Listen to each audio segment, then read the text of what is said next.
From Wish TV and the All Indiana Podcast Network, this is the Business, Equity, and Opportunities Podcast with Scott Sander. Welcome to the Business, Equity, and Opportunities Podcast. I'm Scott Sander. On this episode, we talk diversity with the IU School of Medicine. We visit a company that provides staffing with a purpose. Our industry focus, technical education for communities, and the role of Cummins.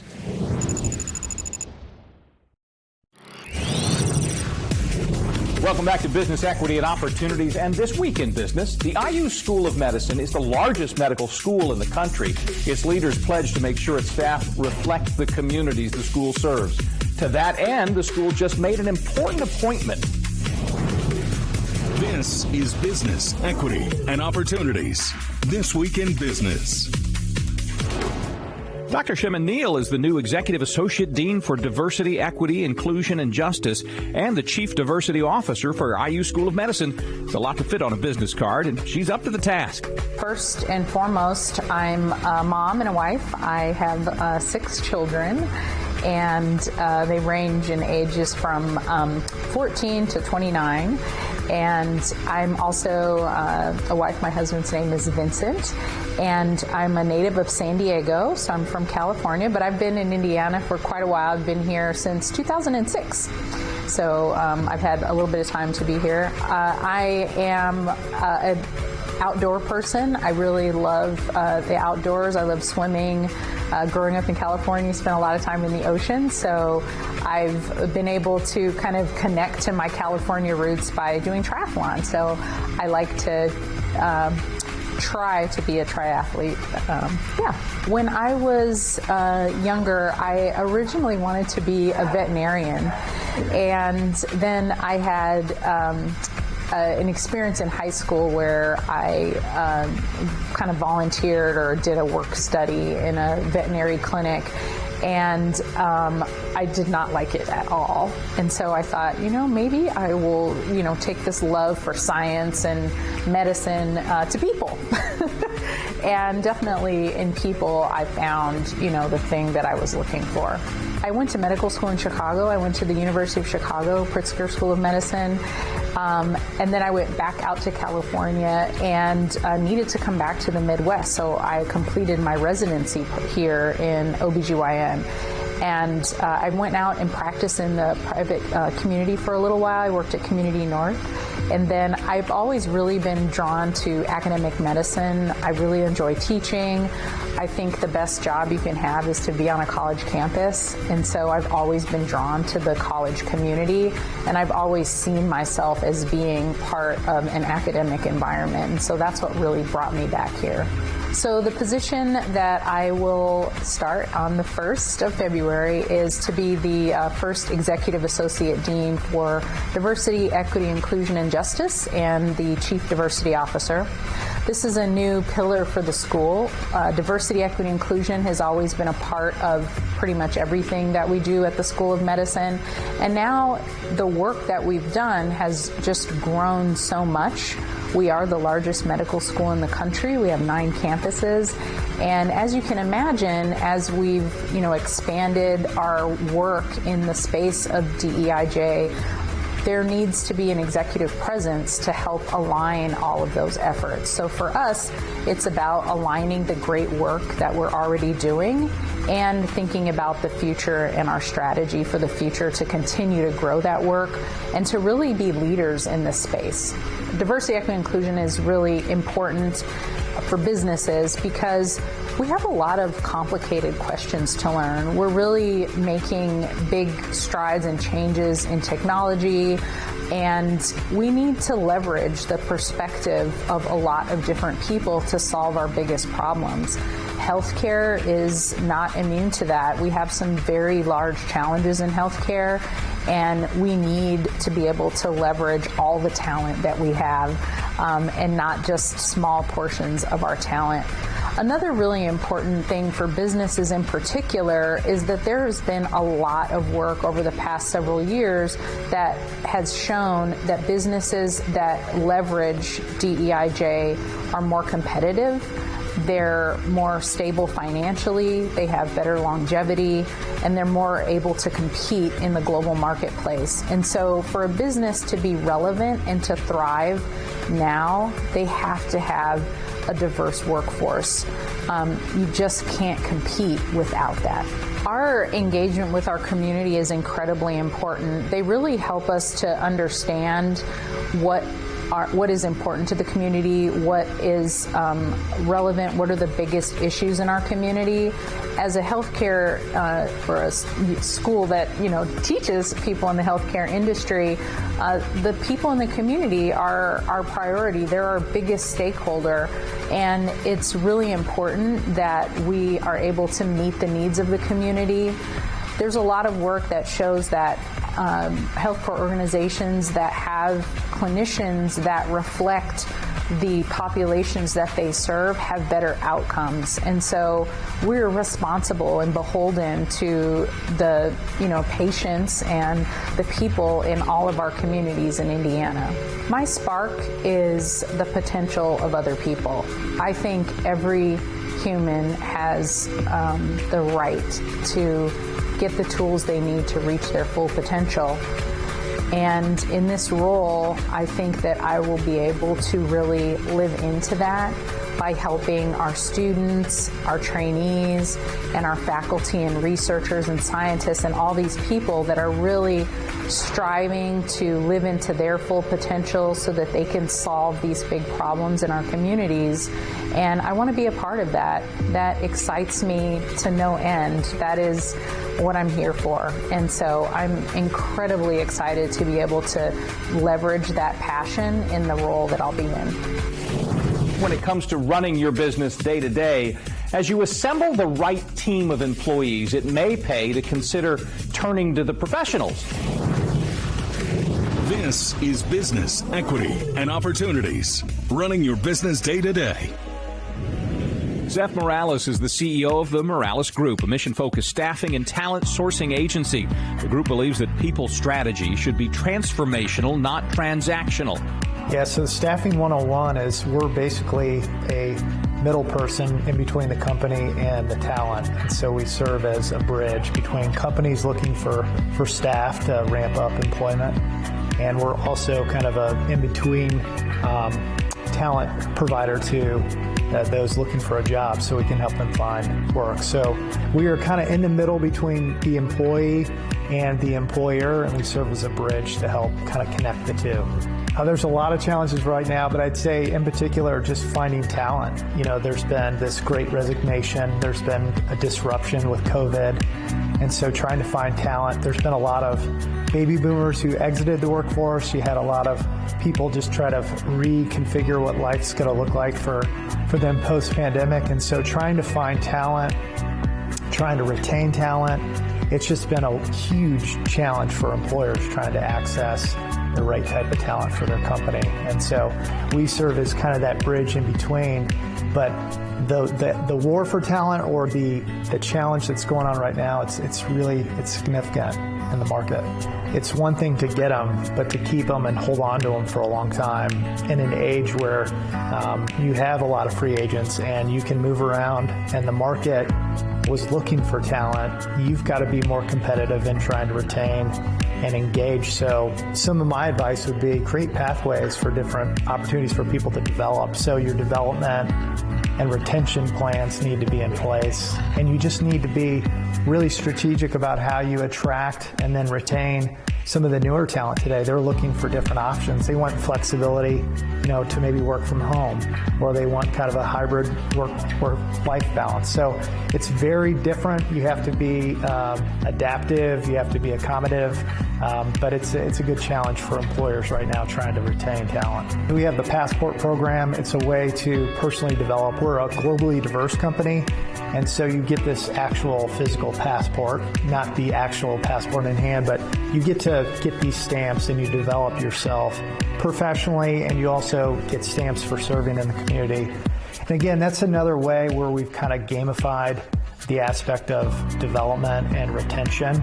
And so we do that with our employees. But then once we've had enough stamps and we've done the right work from a development standpoint, We go back to Mexico to build homes and do a lot of work here in the community with some of our outreach and community efforts. So that passport program is wonderful, and it's a great way to get people to buy into how do I get better, how do I serve the community, and how do I, use this business as a cause to really do better. So we have your traditional temporary staffing offering, and that is the 2,000 or 3,000 employees that we staff throughout central Indiana. But then we have a division called Axiom Performance, and we actually will go into somebody's facility and actually take over a work cell or some sort of operation. And so it's more of an outsourced supply chain program that we offer a lot of these companies, and it's very innovative. It's not your traditional, hey, I need a temp for an hourly rate. It's, hey, I'll come in and help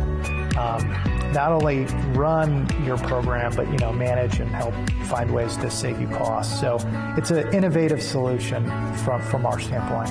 When you're starting up, a lot of times you don't understand your forecast or what's around the corner, and so we like the option that we offer with kind of having this flexible contingent labor, because you can add staff or you can retract staff as you kind of feel out what's ahead with your business, especially as you're starting, because you don't want to add 10 or 15 new teammates and then have to reduce those staff, if you were wrong on your projections. And so staffing and temporary staffing and what we offer gives flexibility to kind of ebb and flow with how your business contracts. Maybe you have a seasonal business, maybe there's some sort of ramp up in the economy and you need to hire more headcount and you don't have the HR staff to do that.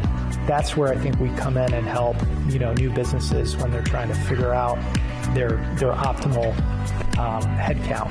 I think the future's bright. I think you see a lot of the U.S. trailing Europe with some of their workforce practices. I think with more regulation in Europe, we'll see some of that, I think, in the U.S. as we get further into the future. More and more companies, I believe, will adapt and adopt to a flexible contract of flexible temp staffing. Right now, the temp penetration rate for the U.S. workforce is about 6%. We see that growing more over the years to come. So I think companies are going to be more agile, they're going to need more maneuverability, and they're going to lean on agencies like us to kind of ebb and flow with just the volatility and the uncertainty, especially like when you go through a pandemic and you have a quarter or two where the lights turn off or your business explodes because you're in recreational products or you're some tech company and you need talent to ramp up. Welcome again to Business Equity and Opportunity. Time for our industry focus. Cummins is certainly a powerful name in industry in Indiana. The company's now on a quest to narrow the state's skills gap, a quest that led to a partnership with other local businesses and a local high school. This is Business Equity and Opportunities. Industry Focus. Frank Griffin is the Corporate Responsibility Program Director at Cummins. He leads the company's global community initiatives. There's a lot of exciting things happening with Cummins right now. We just celebrated 100 years a couple years ago. And we're headquartered in Columbus, Indiana, a little south of Indianapolis. We just announced the first woman CEO, Jennifer Rumsey of Cummins. So Cummins is a large company that designs and manufactures diesel and alternative fuel engines, generators, and associated components with that. The Cummins has always been very active in the communities. It's just part of our DNA, our culture, from the very beginning. What's happening recently, as exciting as our tech program, technical education for communities. We just launched our first tech site in Indiana at Arsenal Tech High School. So we're excited about that. What we have done is typically we try to identify skill gaps in regions globally, and we identify communities that we want to target. And what tech does is provides a school-based, industry-supported, vocational skills training for people to be able to give them good jobs. What we realized, we started this in 2012 And we realized that, our leaders realized that there was a significant gap in the availability of skilled labor. And because of that, it was significantly affecting our communities. Not only was there a gap, but it was affecting the communities where we live and work. So we decided to launch this CARE initiative that provides vocational training to people where there are skills gaps. And that's what we're doing here with Arsenal Tech in Indiana. We have several partners, we have, and I have a list here, but we have Allison Transmission, we have Indigo, we have Ivy Tech, we have 6 other partners, local partners, that has decided to provide resources for students as well as possible job opportunities for tech graduates, which is very important. In many manufacturing areas across the country, there is a lack of skilled trade in the field, manufacturing also, and because of this, it greatly affects large business, small business alike. It affects the communities because of unemployment, underemployment, right? So we think by launching tech, we'll be able to not only provide skilled trade, but help the workforce development in those communities, help the small businesses, as well as help the larger businesses who need those technical competencies. I think people leave for a lot of reasons. One of the most important reasons is because they are underemployed or unemployed. So people could have families. People might not want to leave their families, but they have to take care of themselves and their immediate families. So they end up leaving those communities because of that, looking for, the proper employment. So whenever you can develop communities, underserved communities, that allows people to stay closer to home, closer to their families. So it's a win-win for everyone. To develop those underserved communities, to revitalize them, if you will. So tech wants to be a part of that. This is a global program. We have 26 sites over 12 countries. And we're in Brazil, and Nigeria, and Australia, and Chile. We have 5 sites in the U.S. 4 of those 5 sites are specifically connected to what we call our CARE initiative. And our CARE stands for Cummins Advocating Racial Equity, focusing on Black equity in the U.S. So 4 of these sites are focusing on trying to find jobs for Black students in the communities that they live in. Right? So we can see this growing not only for Black equity, but for wherever there is a skills gap or workforce development issue in those communities globally. So we want to continue to expand it. We're at 26 sites now. We want to continue to grow it globally as much as possible and expand it here in the U.S. as much as possible. This is the best job I've ever had. And I've been, I've worked over 35 years in a lot of different roles, sales and marketing mostly. I'm an engineer by degree. But this job is just so meaningful, it's so impactful. You're looking at sustainable change that affects lives. So you're much closer to how it affects those lives, and it just gives you, like you said, a warm feeling that you can be involved with that. Absolutely. Our thanks again to all the contributors who joined us for this episode of the Business Equity and Opportunities podcast. We hope you found it enlightening, useful, and inspiring. You'll find more information about the show on our website, BEOshow.com. You can watch Business Equity and Opportunities Sunday mornings at 10 on Wish TV or live stream it through wishtv.com. Each week we provide 7 full segments with topics ranging from how to get started and how to access capital to the day-to-day running of your business and questions about accounting and bookkeeping. We feature business news and trends and always share a success story from one of our contributors. Join us next time for more insights into the world of small business. Be sure to sign up for our Business Equity and Opportunities newsletter to get even more valuable, up-to-date information. And if you have any questions or you'd like to be part of our show, please email us. The address is beo@wishtv.com. We'd love to hear from you. I'm Scott Sander. Thanks for listening.